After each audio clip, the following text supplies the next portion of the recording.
Hello everyone, welcome back to my channel Seema blogs. বন্ধুরা, আজকে আমি কাঁচা আলু দিয়ে মুচমুচে আলুর ম্যাজিক পাকোড়া তৈরি করে দেখাবো। আলু দিয়ে আমরা অনেক কিছু অনেকভাবে ফ্রাই করে থাকি, তো আজকে আমি একটু ভিন্ন ধরনের রেসিপি নিয়ে হাজির হয়েছি। আশা করি এই রেসিপিটি সবার খুব ভালো লাগবে। তো সবাইকে অনুরোধ করব লাইক দিয়ে পুরো ভিডিওটি দেখে নেওয়ার জন্য। তো বন্ধুরা দেখুন, আমি প্রথমে এখানে 4টার মতো আলু নিয়েছি। আলুটা আমি খোসা ছাড়িয়ে নেব। প্রথমে খোসা ছাড়িয়ে আমি মাঝে কিন্তু একটা আলু 2 খণ্ড করে নেব। তো দেখুন বন্ধুরা, আমি একটা আলু 2 খণ্ড করে নিয়েছি। এবার দুটো কাটা নিয়ে নেব যাতে আমার কাটতে সুবিধা হয়। তো দেখুন আমি কিভাবে কেটে নিচ্ছি, ঠিক এরকম করে আমি কেটে নেব।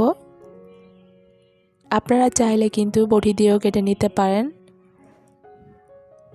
তো বটি দিয়ে কাটতে গেলে একটু সমস্যা হয়ে যায় আর কি, কোনোটা একদম ভিতর পর্যন্ত কেটে যায়, পুরোটা একদম কেটে যায়, সেক্ষেত্রে একদম নষ্ট হয়ে যাবে। তো দেখুন কতটা সুন্দর হয়েছে কাটা। এবার আমি একটা মিক্সিং বোল নিয়ে নেব, জল নিয়ে নেব, তার ভিতরে আলু দিয়ে দেব, লবণ দিয়ে দেব 1 চামচ, 1 চামচ চিনি। সব কিছু দেওয়া হয়ে গেলে এবার আমি এই আলুটা আমি 30 মিনিটের মতো ভিজিয়ে রাখবো। তো বন্ধুরা, আমি এখানে একটা পাত্র নিয়ে নিয়েছি। 2 চামচের মতো কর্নফ্লাওয়ার নিয়ে নেব, 2 চামচ ময়দা, ম্যাগি মশলা, শুকনো মরিচের গুঁড়া, 1 চামচ লবণ। সব কিছু দেওয়া হয়ে গেলে হাত দিয়ে আমি একটু মিশিয়ে নেব, সাইড করে রেখে দেব। আর এখানে আমার 30 মিনিট হয়ে গিয়েছে। তো আমি চলে এসেছি, দেখুন কতটা সফট হয়েছে। আপনারা চাইলে কিন্তু একদম ঘুরিয়ে গোল করে নিতে পারবেন।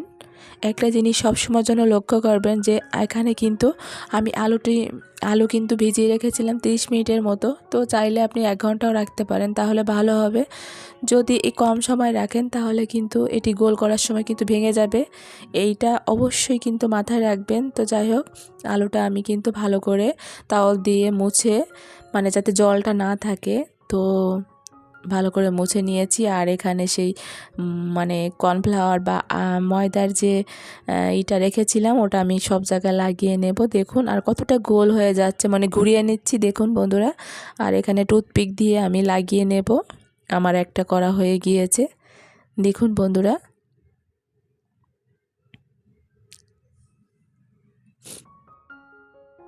তো বন্ধুরা, একই নিয়মে আমি আরেকটা আপনাদের দেখিয়ে দেব। দেখুন একটা আলু নিয়েছি, আবার ওইভাবে লাগিয়ে নেব। লাগিয়ে আমি ঘুরিয়ে এরকম করে গোল করে এবার টুথপিক দিয়ে লাগিয়ে নেব। দেখুন বন্ধুরা, তো আমি সবগুলো কিন্তু একই নিয়মে করব। দেখুন একদম গোল হয়ে গিয়েছে, আর দেখতে কিন্তু খুবই চমৎকার লাগছে, আর ভাজার সময় কিন্তু খুলে যাওয়ার সম্ভাবনা থাকবে না। তো এই পাশে আমি একটা প্যান বসিয়ে সাদা তেল দিয়ে, তেলটা একটু গরম হয়ে গেলে আমি একটা দিয়ে দেব। তো আমি একটাই দেব, এক একটা করে করে আমি ভেজে নেব। বেশি দিলে কিন্তু ভালো হবে না, উপর দিয়ে তেলটা কিন্তু একটু মানে ছিটিয়ে দিতে হবে আর কি খুন্তি দিয়ে, তাহলে ভালো হবে। তো একদম মুচমুচে হয়ে যাবে বন্ধুরা, মানে এটি খেতে যে এতটাই ভালো লাগবে। তো দেখুন বন্ধুরা, আমার কিন্তু ভাজা হয়ে গিয়েছে। এবার আমি ওটা তুলে নেব। সবগুলো কিন্তু একই নিয়মে আমি সবগুলো ভেজে নেব, ভেজে তুলে নেব। আর দেখুন আমি নামিয়ে নেব। দেখতে কতটা সুন্দর লাগছে দেখুন বন্ধুরা। আর একটা জিনিস কি, আলু কিন্তু সবার ঘরে কম বেশি থাকে। তো আলু দিয়ে আমরা কিন্তু অনেকভাবে অনেক নাস্তা করে থাকি। তো আমার মনে হয় এই নাস্তাটা একবার হলেও করে নেওয়া ভালো। তো এটি খেতে যে এতটাই ভালো, দেখতে যেমন সুন্দর, খেতেও কিন্তু খুবই ভালো। তো বন্ধুরা, সবাই ভালো থাকবেন। ধৈর্য ধরে আমার রেসিপিটি দেখার জন্য সবাইকে অনেক অনেক ধন্যবাদ।